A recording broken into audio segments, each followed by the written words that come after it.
bom dia, boa tarde ou boa noite, conforme seja o horário que estejam me ouvindo.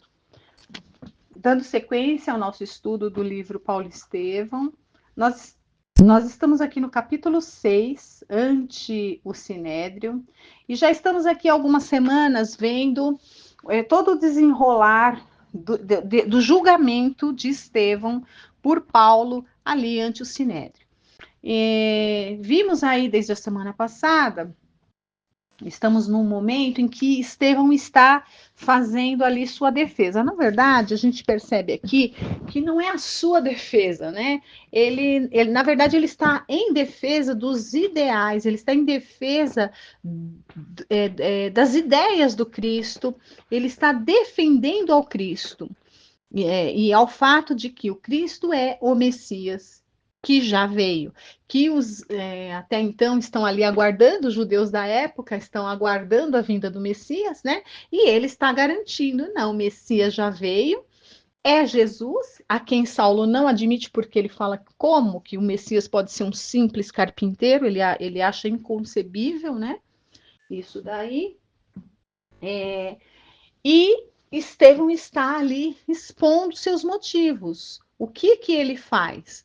O crime que estão imputando a ele está explicando qual a sua atividade, qual a natureza da sua atividade. Acaso é proibido dar a interpretação ali correta da lei? Ele não está contrariando em nada a lei.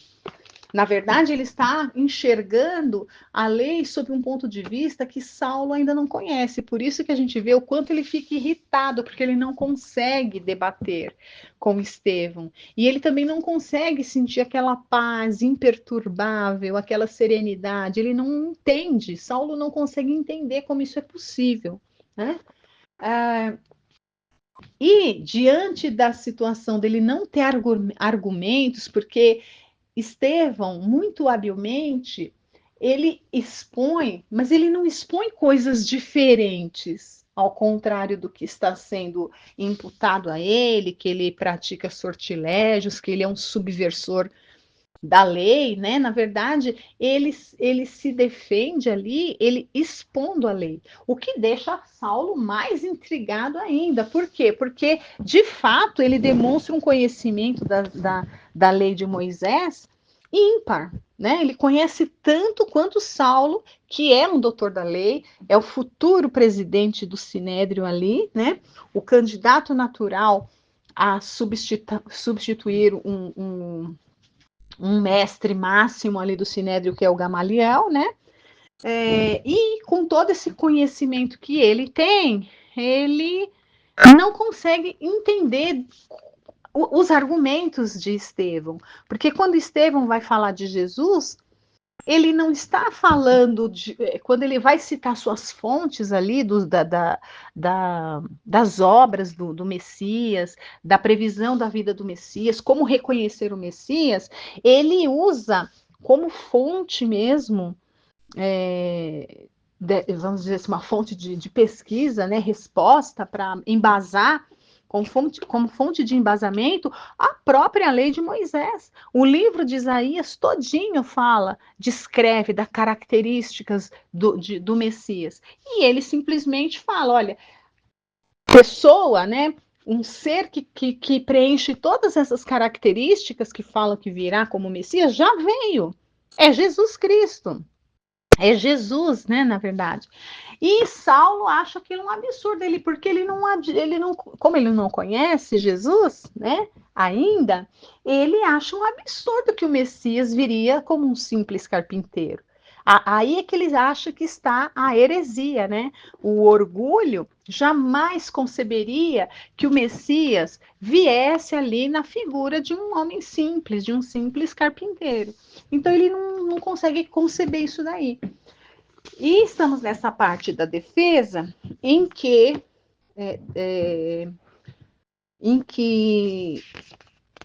Estevão em que Estevão começa a colocar dar os seus motivos ali, né? Então nós vamos ler aqui o finalzinho os últimos trechinhos da semana passada e já vamos continuar a leitura, que é a defesa, né? A autodefesa, digamos assim, a explanação de motivos, melhor dizendo, do Estevão. Ele está se explicando, ele está dando as suas explicações, as suas razões, os seus motivos de por que ele fazia suas pregações lá na Casa do Caminho e tudo mais, né? E lá na semana passada, nós terminamos com Estevão dizendo, entre outras coisas, ele diz assim, olha, ele faz muitas perguntas, levando, ele faz muitas perguntas de situações que estão na própria lei de Moisés, levando Saulo a refletir além, o que deixa Saulo profundamente irritado, porque ele não consegue as respostas para esses questionamentos que Estevão faz e que são todos, e tudo está contido ali mesmo na lei de Moisés. Então, por exemplo, olha, ele diz assim: lestes acaso as lições de Isaías? Né? Então, pergunta para Saulo se Saulo leu o livro de Isaías. Óbvio que ele já leu, e muitas vezes, senão ele não seria um doutor da lei, né? E aí ele diz, olha, se você já leu Isaías, você sabe que está lá, né? Mais ou menos assim. Então ele vai falar, ele vai lembrar Saulo o que está escrito lá em Isaías. Olha, importa considerar a exortação, né? De que não poderemos sair, ou seja, tudo isso aqui está lá em Isaías, né? Isaías diz que não poderemos sair apressadamente, nem enganando a nós mesmos, nem fugindo aos nossos deveres, porque o Senhor irá adiante e o Deus de Israel será a nossa retaguarda. Isso está em Isaías. Aí agora Estevão conclui dele mesmo. Ele fala: ouvi-me. Deus é o Pai, que é o Deus de Israel. O Cristo é o Senhor nosso, ou seja, que aqui fala, né? O Senhor adiante, quer dizer, o Senhor à frente, conduzindo até Deus, né? Então ele mesmo consegue enxergar isso em Isaías, mas Saulo não consegue, ele fica só na letra que mata, ele não consegue extrair o espírito que vivifica, né? E continua Estevão: muito falais da lei de Moisés e dos profetas. Todavia, podereis afirmar com a mão na consciência a plena observância dos seus gloriosos ensinamentos? Olha, outro questionamento, né? Podereis afirmar com a mão na consciência de que eles cumprem a lei conscienciosamente, não falham nunca, né? É isso que ele está fazendo esses questionamentos. Não estaríeis cegos atualmente, negando-vos a compreensão da mensagem divina? Ele está dizendo isso, cegos, né? A letra que mata e não estão enxergando, estão cegos ao espírito que vivifica. Aquele a quem chamais ironicamente o carpinteiro de Nazaré, aí ele vai falar das características de Jesus, né? Ele vai dizer como era o carpinteiro de Nazaré, né? E para dizer, olha, ele preenche todas as características que estão previstas lá em Isaías. Ele vai falar de Jesus, olha. Então, aquele a quem chamais o carpinteiro de Nazaré foi amigo de todos os infelizes. Sua pregação não se limitou a expor princípios filosóficos. De fato, ele não veio aqui levantar bandeiras, Jesus. Antes, pela exemplificação, ou seja, ele não veio falar o que tinha que ser feito ou deixar de fazer, ele vivenciou, ele exemplificou. Antes, pela exemplificação, renovou nossos hábitos, reformou as ideias mais elevadas, com o selo do amor divino. Então ele traz ali, né, o selo do amor de Deus por nós. Então ele vem ensinar ali, Estevão está ensinando um Deus de amor e não um Deus de punição, que era o que Saulo e os demais ali que ficam muito apegados à letra acreditavam, né? Suas mãos, está falando as mãos de Jesus, né? Suas mãos nobilitaram o trabalho, pensaram úlceras, curaram leprosos, deram vistas aos cegos. Então, todos os milagres, todo o bem que Jesus fez, né? Assim como Isaías previa lá que seria o Messias. Seu coração repartiu-se entre todos os homens, dentro do novo entendimento do amor que nos trouxe com o exemplo mais puro. Então, ele está dando as características do carpinteiro de Nazaré. E aí ele vai e continua, olha. Acaso ignorais que a palavra de Deus tem ouvintes e praticantes? Que pergunta que a gente tem que fazer para nós nos dias de hoje, como espíritas que somos. Nós somos ouvintes, e como estamos aqui ouvindo, né, esse áudio, e eu também estou ouvindo, eu sou a primeira que estou ouvindo, porque eu estou falando e eu estou me ouvindo. Então, nós somos ouvintes ou somos praticantes? Não é reflexivo, não é um livro que mais do que atual e cheio de ensinamentos. Então, cada frase desse livro traz para nós, de fato, e reflexões e ensinamentos profundos. Isso vale para nós nos dias de hoje. Então, Estevão vira-se para Saulo e pergunta isso para ele, né?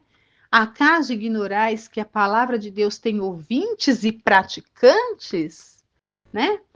Convém consultardes se não tendes sido meros ouvintes da lei, de maneira a não falsear o testemunho. Nossa, será que Saulo é só um mero ouvinte? Ou ele é um praticante? Porque tudo isso está na lei. Tudo que Jesus fez está na lei de Moisés. Ele não veio revogar nada, né? Ele dá essas pinceladas que são alfinetadas profundas na alma de Saulo. Continua Estevão.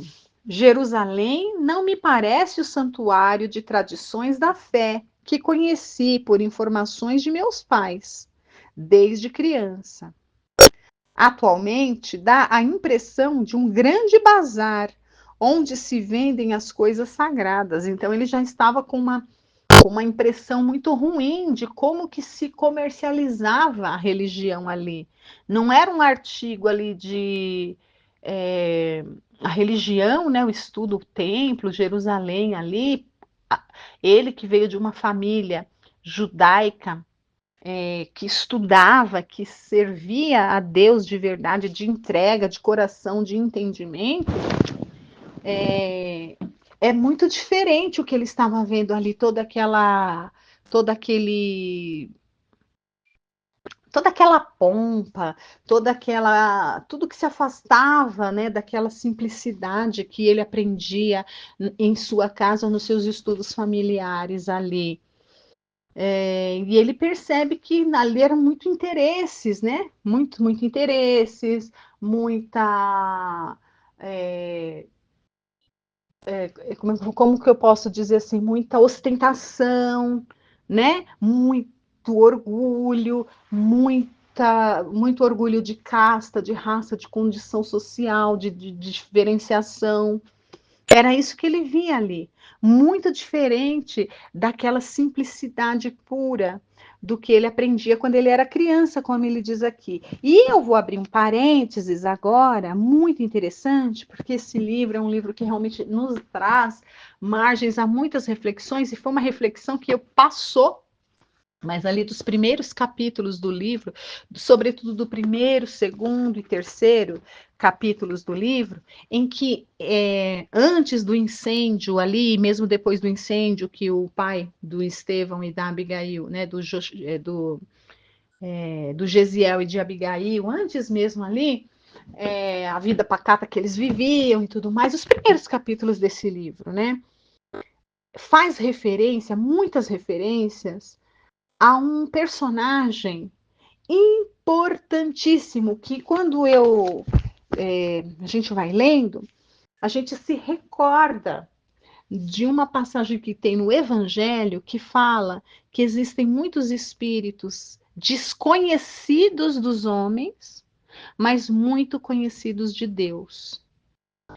E nesse livro, nós temos aqui um personagem real, porque esse livro é uma história real, de um desses espíritos desconhecido dos homens e muito conhecido de Deus. né? É tão desconhecido dos homens que o nome desse personagem não aparece nessa obra. Mas nós vemos ali o teor, né? E a grandeza moral e a condição espiritual. Certamente um espírito muito conhecido de Deus e nada conhecido nosso, porque nem o nome é citado nessa obra. Quem é? É a mãe de Gesiel e Abigail. Porque nos primeiros capítulos dessa obra, nós vemos, né, tudo que eles têm de virtude, tanto Gesiel aqui, Estevão, e Abigail, todos os ensinamentos de virtudes que eles reprisam ali, que eles falam, eles deixam bem claro, eles estão lembrando da mãe e relembrando o ensinamento que a mãe trouxe. E quando a gente para ver, tem pelo menos 10 ensinamentos desse espírito que não é nem citado o nome, mas foi a mãe de Gesiel e de Abigail. E certamente é um espírito que solicitou, pediu mesmo, para que não fosse colocado o seu nome na obra, né? Até para nos trazer essa lição do que é a grandeza, do que é a humildade de verdade de um espírito de condição. O que importa colocar o nome? Então é um espírito, gente, pouco conhecido dos homens, tanto que o seu nome nem é citado. Mas nós temos, se a gente for pegar os primeiros capítulos dessa obra e for analisar ali, brincando, a gente tem pelo menos 10 lições de altíssima virtude cristã, que foram os ensinamentos que Gesiel e Abigail têm ali nos momentos decisivos, e eles relembram, e eles falam, né? Vamos lembrar a mãezinha que nos ensinou isso, isso, isso, e traz o ensinamento desse espírito da mãe deles, que não foi citado nem o nome dela nessa obra. Então veja, né? E ele agora ele se recorda de que essa Jerusalém que ele estava vivendo ali, aquele sinédrio, aquela pompa, aqueles interesses mundanos, aquele orgulho todo, nada tinha a ver, olha, nada tinha a ver, não me parece o santuário de tradições da fé que conheci por informações de meus pais desde criança, né? Então, faço essa referência aqui à mãe de Gesiel e Abigail, esse espírito anônimo de alta envergadura, com certeza, né? E que se manteve anônimo, eu acredito que por vontade mesmo, propositadamente, não quis que seu nome aparecesse na obra. Com certeza é um desses espíritos pouco conhecido dos homens, mas muito conhecidos de Deus, como a gente vê no Evangelho falar, né? Então, continuando aqui o Estevão. Atualmente, ele continua falando essa impressão negativa que ele está tendo de Jerusalém, né? Atualmente, dá a impressão de um grande bazar onde se vendem as coisas sagradas. Olha só a impressão que ele tem ali de Jerusalém. O templo está cheio de mercadores. As sinagogas regurgitam de assuntos atinentes a interesses mundanos. As células farisaicas assemelham-se a um vespeiro de interesses mesquinhos. O luxo das vossas túnicas assombra. Vossos desperdícios espantam. Não sabeis que à sombra de vossos muros há infelizes que morrem de fome? Olha, gente, que exortação. Ele está falando, ele está pegando no ponto fraco, nefrálgico ali da ferida de todos ali. Está levando todos, está chocando, ele está.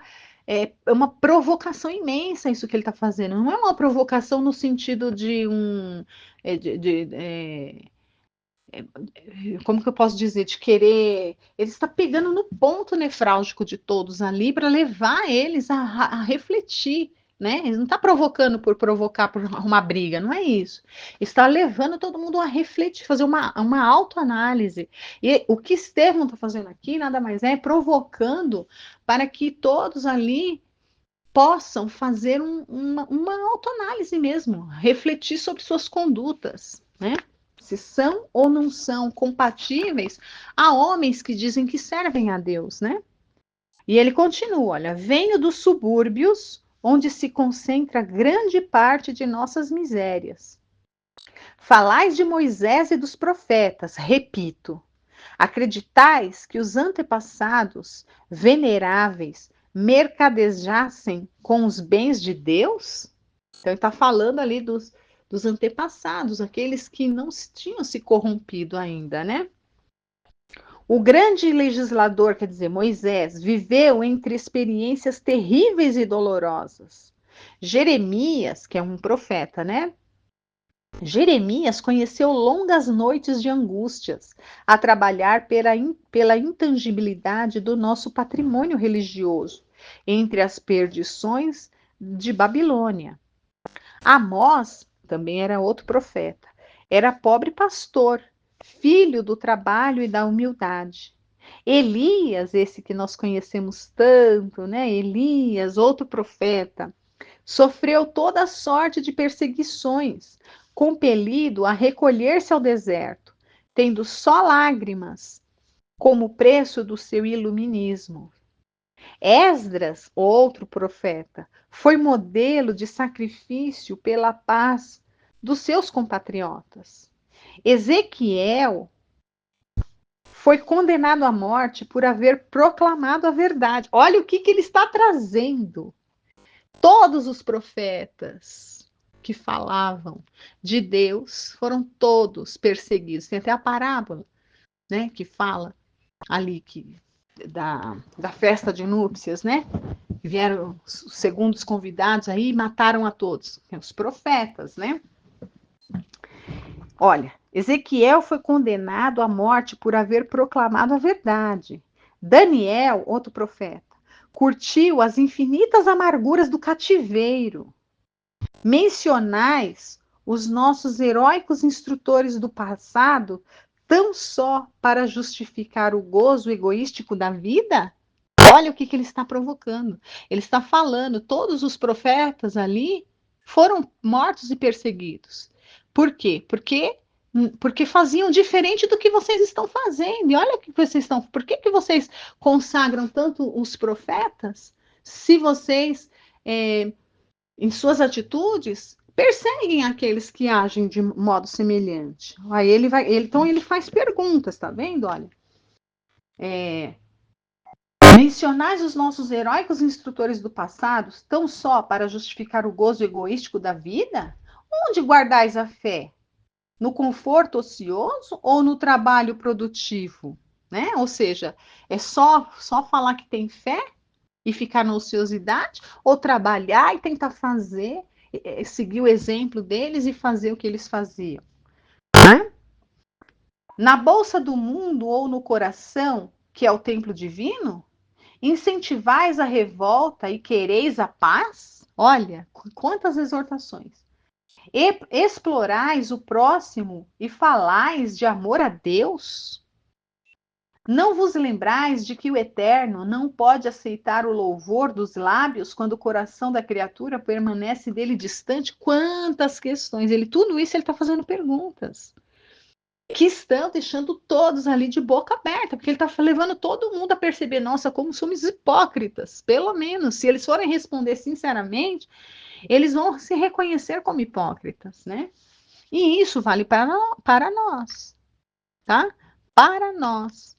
Vamos pegar todos esses questionamentos que o Estevão está fazendo e vamos trazer para nós, para a gente ver como que a gente se sente aqui. A Assembleia, agora é o Emmanuel, agora é a narrativa do Emmanuel, né? Olha, a Assembleia, ante o sopro daquela sublime inspiração, parecia imóvel, incapaz de se definir. Muitos israelitas supunham ver em Estevão o ressurgimento de um dos primeiros profetas da raça. Ou seja, ele falava tão entusiasticamente, certamente, já falei, a mediunidade estava tão evidente ali, que era como se eles estivessem vendo esses antigos profetas ali falando, né? Mas os fariseus, como se quebrassem a misteriosa força que os emudecia, romperam em algazarra ensurdecedora, gesticulando a esmo, proferindo impropérios, no propósito de atenuar a forte impressão causada pelos surtos eloquentes e calorosos do orador. Então, primeiro eles levaram aquele choque, eles perceberam ali, era como se eles estivessem vendo um próprio desses profetas ali ressurgindo e falando para eles, mas aí eles, né, saem da. Como que eles resolvem quebrar isso daí? Né, pelo seu orgulho aí, eles começam a fazer gritaria e algazarra, né? E eles começam, olha, apedrejemos o imundo, matemos a calúnia, anátema ao caminho de Satanás. Nesse comenos, Saulo levantou-se rubro de cólera, vermelho de cólera. Não conseguia disfarçar a fúria do temperamento impulsivo, a desdobrar-lhe dos olhos inquietos e brilhantes. Caminhou presto para o acusado, dando a entender que ia caçar-lhe a palavra, e a assembleia logo se acalmou, embora continuasse o rumor dos comentários abafados. Percebendo que ia talvez ser coagido pela violência e mais, que os fariseus pediam sua morte, Estevão fixou os mais irônicos e arrebatados, exclamando em voz alta e tranquila. Então ele não se intimidava. Mas ele não se intimidava não é porque ele estava afrontando, é porque ele não temia. Ele estava com Jesus ao lado dele o tempo todo. O que ele vai temer ali, né? Ele continua serenamente, olha. Olha o que ele vai falar. Vossa atitude não me intimida. O Cristo foi solícito no recomendar não temêssemos os que só podem matar-nos o corpo. Meu Deus, que frase é essa? O que eles poderiam fazer ali contra Estevão? Só matar o corpo. E ele sabia que eles fariam isso certamente. Só isso, mas veja o tamanho da fé desse espírito. O que é o corpo? Ele já tinha uma visão de eternidade tão bem definida, já é um espírito de uma condição tão tal, né, que qual o medo que ele teria da morte? Nós temos medo da morte, mas um espírito na condição de Estevão não teria jamais medo da morte. E eu abro aqui um parênteses para falar que eu tenho escutado muitas palestras, né, ouvido, acompanhado, participado não, mas acompanhado vários grupos de estudos de pessoas assim que se debruçaram sobre essa obra magnífica, né, para poder enriquecer mais esse nosso estudo aqui. E dentre vários estudiosos, estava vendo um grupo aí dizendo, né, o que Chico falava sobre essa obra. Então, muitas informações de Chico são muito importantes. E foi uma vez perguntado para Chico, não especificamente sobre essa obra, mas guarda pertinência a ela, né, Paulo Estevão. Foi perguntado uma vez, aleatório, para o Chico Xavier, aqui, eu acho que eu não sei se eu já trouxe essa informação, mas se eu já trouxe, me desculpem, vou trazendo de novo, né? Quem não ouviu vai ouvir, quem já ouviu vai ouvir de novo.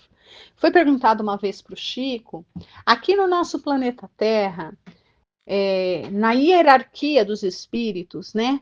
Quais os espíritos, numa hierarquia espiritual, uma condição espiritual, que mais se aproximavam assim de Jesus, né? Abaixo, obviamente, de Jesus, porque como Jesus ele é único, né? É o espírito, o único espírito, digamos assim, puro que já tocou, já pisou no nosso planeta, puro, né? Mas assim, que de uma condição espiritual mais próxima da dele. Se na época que ele esteve aqui, né? Quais os espíritos de maior hierarquia espiritual que já estiveram? E o Chico dá o nome de 4, né? Maria, sua mãe, é óbvio, né? Para ser a mãe do Cristo, né? E a própria postura dela, uma menina, né? Que cumpra-se em minha, conforme a vontade do Pai, né? Seja feita a sua vontade. Então, Maria é um desses espíritos ali de uma alta hierarquia, e alta, quando eu falo, é alta com A maiúsculo, superior aos apóstolos, superior a tantos ícones aí que a gente conhece, né? Então, seria Maria, a resposta de Chico disse que um desses espíritos aí que mais se aproximam, né? Vamos dizer, em condição de Jesus. Maria é um, Isabel, a mãe do João Batista, é outro, né? O próprio João Batista, que inclusive o próprio Jesus diz que dos nascidos de mulher ninguém foi maior que João, né? Então, o terceiro. E o quarto seria Estevão, esse que nós estamos vendo aqui.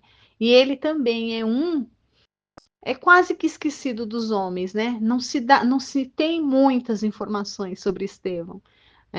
O que nós temos, acredito, de mais minucioso e brilhante é essa obra mediúnica aqui que o Emmanuel traz para nós. Mas Estevão seria, assim, um desses espíritos, desses 4 espíritos que mais se aproximavam em condição do Cristo, né? Bom, terminamos aqui, né? Já deu o nosso tempo, 30 minutos. Nós vamos então terminar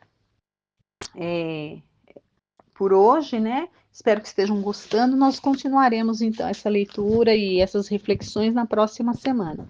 Agradeço a todos por estarem aqui acompanhando. Espero que estejam gostando. Fiquem com Deus.